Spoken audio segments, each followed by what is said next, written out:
Mesazhi i radhës avokat vjen nga një grua e cila është nga Tirana dhe shkruan: Jem një grua nga Tirana me influencë të madhe në publik, e njohur po ashtu në rrjetet sociale. Pasi e zbulova tradhtin, nuk u përbajta dot më. Postova në Facebook dhe Instagram foto të time të dashurën dhe disa biseda që kisha gjetur. Desha që të gjithë të dinin të vërtetën, thot. Por tani ai më kërcënon me padi për privatësi dhe shpifje. A kam bërë gabim ligjor? Tani lidhur me publikimin e fakteve të tilla, që do të thotë duke qenë se këto janë mesazhe shumë personale midis bashortit dhe të dashurës së vet, atëherë kjo është një, pra jemi në kufit e nxjerrjes së burimeve apo të informacionit i cili është konfidencial. Pra ky informacion mundet që të shikohet vetëm nga ata personat cilët e kanë komunikuar me këto mesazhe dhe jo me persona të tillë.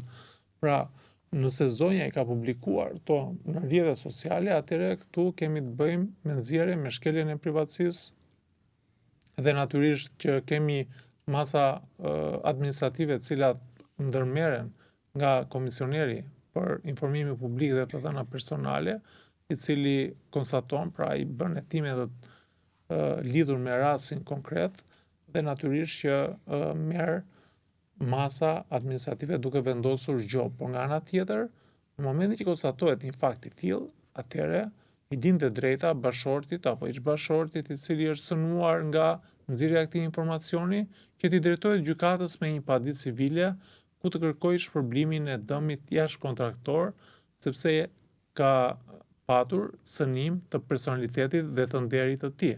Pra, edhe pse ai mundet të ketë abuzuar lidhur me detyrimet që ka gjatë një martese, kjo nuk do të thotë që ne ta hakmerremi duke kryer vetgjysi dhe veprime të tilla.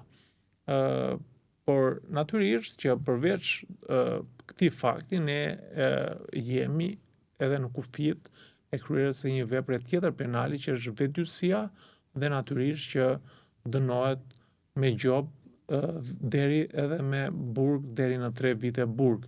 Kështu që unë do ta sugjeroja zonjën që të hiqte, pra të bënte, le të themi, fshirjen e këtyre mesazheve, fotove, publikimet të cilat janë bërë në Facebookun publik, në të cilat i shikon miq, shokët apo çdo person i cili mund të futet në faqen e saj në mënyrë që mos ketë penalitete të tilla. Nëse vijon me të njëjtën mënyrë, mundësie dhe vijon që këto t'i mbani në rrjetet tuaja sociale, atëherë do të rrezikoni si përsa i përket masës administrative nga Komisioneri i Informimit Publik dhe Mbrojtjes së Dhënave Personale, si nga gjykata penale apo prokuroria e cila mund ta konsiderojë këtë si vetgjysi dhe natyrisht edhe për një dëm të shkaktuar bashortit tuaj lidhur nga publikimi i tyre. Dhe kjo shkon me shifra,